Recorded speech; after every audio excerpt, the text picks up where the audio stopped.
हे जर आमच्या घटनाबाह्य राज्यकर्त्यांना माहीत नसेल तर हे अनाड्यांचं सरकार आहे असं म्हणावं लागेल. या निवडणुका पॅनल पद्धतीने अनेकदा सर्वच राजकीय पक्ष विरोधक एकत्र पॅनल करतात गावात आणि निवडणुका लढतात गावच्या विकासासाठी. त्यांनी पंचायत राज व्यवस्था समजून घेतली पाहिजे ग्रामपंचायतीच्या बाबतीत.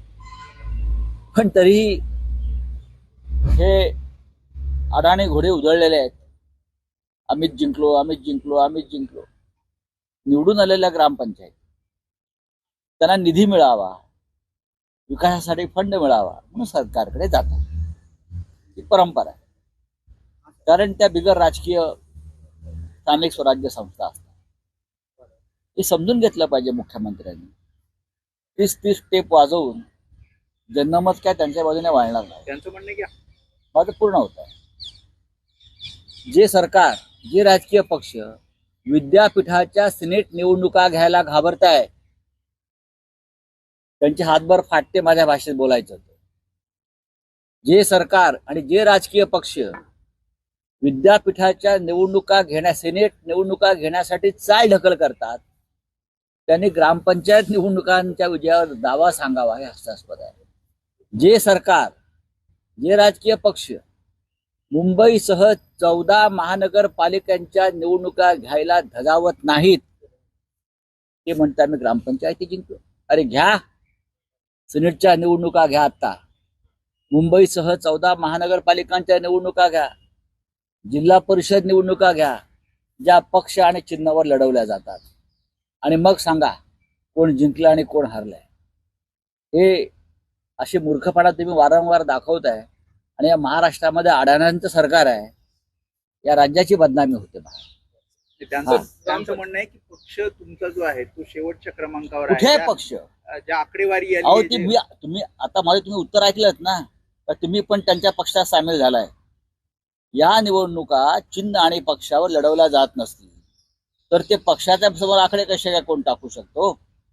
तसं म्हटलं तर पालघरला अख्खी शिवसेना जिंकली. आम्ही बोलतोय का त्यांच्या पालघरला अख्खी शिवसेना जिंकली आहे, आमचे कार्यकर्ते जिंकले. पण तरी आम्ही असं म्हणतो या निवडणुका बिगर राजकीय असतात. त्यांनी काही आकडे सांगू द्या, त्यांना आकडा लावायची सवयच आहे. 50 खोके, 40 खोके, 20 खोके त्या आकड्यावरच जगतात. त्यांच्या पक्षात सामील झालाय. या निवडणुका चिन्ह आणि पक्षावर लढवल्या जात नसतील तर ते पक्षाच्या समोर आकडे कसे काय कोण टाकू शकतो. तसं म्हटलं तर पालघरला अख्खी शिवसेना जिंकली. आम्ही बोलतोय का त्यांच्या पालघरला अख्खी शिवसेना जिंकली आहे, आमचे कार्यकर्ते जिंकले. पण तरी आम्ही असं म्हणतो या निवडणुका बिगर राजकीय असतात.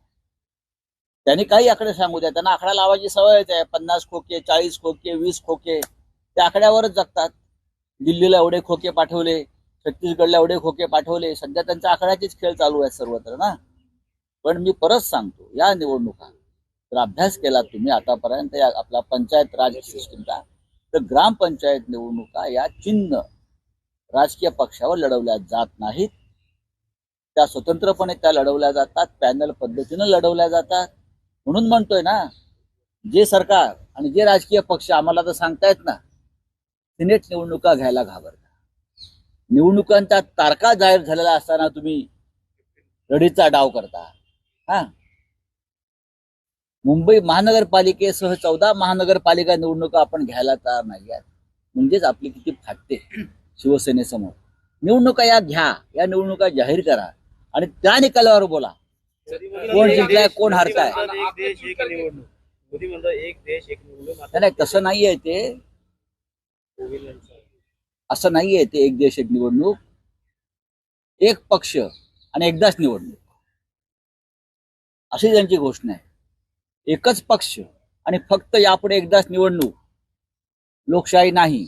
आप बताइए सर, ग्राम पंचायत चुनाव को लेकर आपने ट्वीट किया कि देश अपना राज्य अनाड़ी लोगों के हाथ में है और जो आंकड़े आए हैं ग्राम पंचायत चुनाव के उसको लेकर क्या कहना है?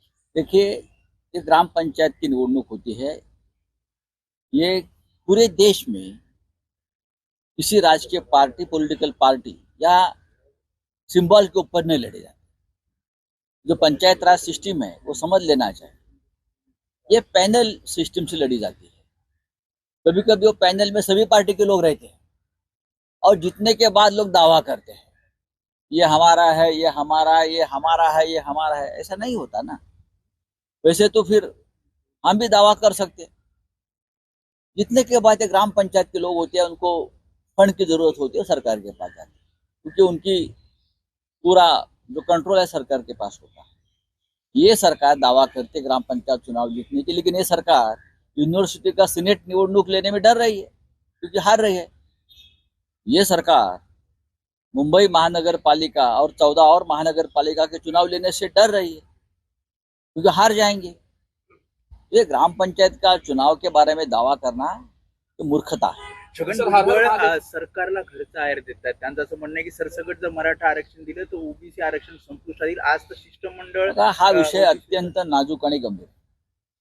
या महाराष्ट्रामध्ये जाती आणि पातीच्या नावावरती हे राज्य फोडण्याचं एक मोठं षडयंत्र आहे. या राज्यामध्ये अस्थिरता राहावी कायम, आणि त्या अस्थिरतेच्या नावाखाली या राज्यातला उद्योग, व्यवसाय, रोजगार हा बंद पडावा आणि बाहेर जावा एकाच राज्यामध्ये बाजूच्या, यासाठी हे टाकलेले डाव आहे. आपल्या राज्यकर्त्यांनी, महाराष्ट्राच्या खास करून, त्यांनी या डावपेचामध्ये फसू नये आणि महाराष्ट्रामध्ये सामाजिक एकता राहावी यासाठी सगळ्यांनी प्रयत्न करावेत, अशी शिवसेनेची भूमिका आहे. सर, आरक्षण दिलं तर दिवाली से पहले हाँ? कुछ ना कुछ राज्य में करने की इनकी साजिश है, इस तरह से आपने कहा था, और अब इस तरह से ओबीसी और मराठा को लेके बात ऐसी है कि महाराष्ट्र एक प्रोग्रेसिव स्टेट है, जिन्हें हम पुरोगामी राज्य बोलते हैं. ये प्रोग्रेसिव स्टेट है. डॉक्टर बाबा साहब आम्बेडकर, महात्मा फुले, शाहू, इस ऐसे नेताओं ने ये महाराष्ट्र को एक विचार की दिशा दी है. यहाँ जात को या धर्म को कोई स्थान नहीं है, हम सब एक है इस राज्य में. लेकिन अभी कुछ महीनों से या कुछ सालों से, जब से आणि महाराष्ट्रामध्ये सामाजिक एकता राहावी यासाठी सगळ्यांनी प्रयत्न करावेत, अशी शिवसेनेची भूमिका आहे. ओबीसी आरक्षण दिलं तर दिवाली से पहले हाँ? कुछ ना कुछ राज्य में करने की इनकी साजिश है, इस तरह से आपने कहा था, और अब इस तरह से ओबीसी और मराठा को लेके बात ऐसी है कि महाराष्ट्र एक प्रोग्रेसिव स्टेट है, जिन्हें हम पुरोगामी राज्य बोलते हैं. ये प्रोग्रेसिव स्टेट है. डॉक्टर बाबा साहब आम्बेडकर, महात्मा फुले, शाहू, इस ऐसे नेताओं ने ये महाराष्ट्र को एक विचार की दिशा दी है. यहाँ जात को या धर्म को कोई स्थान नहीं है, हम सब एक है इस राज्य में. लेकिन अभी कुछ महीनों से या कुछ सालों से, जब से बीजेपी आई है यहाँ, तब से इस राज्य में जात के आधार पर Maratha versus OBC, Maratha versus Dhangar, Maratha versus Dalit, ये सबको एक दूसरे के खिलाफ झगड़ने के लिए मजबूर किया जा रहा है. तो शिवसेना से आह्वान है सबको कि हमारा राज्य अस्थिर करके यहाँ का उद्योग, यहाँ का रोजगार कुछ लोग बाहर बाजू के राज्य में ले जाना चाहते हैं, और ये जो षड्यंत्र है उसमें हमको इसमें नहीं फंसना चाहिए. ये शिवसेना की भूमिका है. सर, भुजबळांना उद्धव ठाकरे ने विचारलं कहा कि जो भूपेश बघेल हैं, अगर वो बीजेपी में चले जाते हैं तो जो महादेव वाला मामला है ऐप का, वो हर हर महादेव ऐप हो जाएगा और उनको क्लीन चिट मिल जाएगी. डेफिनेटली. एक बार लालू यादव ने कहा था, अगर मैं बीजेपी में शामिल होता तो मैं हरिश्चंद्र का अवतार बन जाता, सत्यवादी बन जाता. लेकिन मैं बीजेपी में शामिल नहीं हो गया. हाँ, उनके सामने घुटने नहीं टेके, इसलिए मेरे ऊपर सब और मेरे फैमिली के ऊपर कार्रवाई चल रही है. ये जो महादेव ऐप की आप बात कर रहे हैं, सच है ना. अगर भूपेश बघेल जी बीजेपी में शामिल होते हैं या बीजेपी को मदद करते हैं तो उनको तो भगवान का स्थान मिलेगा, हर हर महादेव, उनका ही अभिषेक किया जाएगा. ये तो सच है. महाराष्ट्र में देखो ना, अजित पवार, हसन मुश्रीफ, छगन भुजबळ, ये भी महादेव ऐप के ही मेंबर है ना. अब उनकी पूजा की जाती है. उनको जेल में भेजना था, अब उनकी पूजा की जाती है. और देवेंद्र फडणवीस, मोदी जी, अमित शाह उनके ऊपर फूल डालते हैं. कल आपने देखा होगा गोंदिया में प्रफुल्ल पटेल जी ने स्वागत किया मोदी जी का.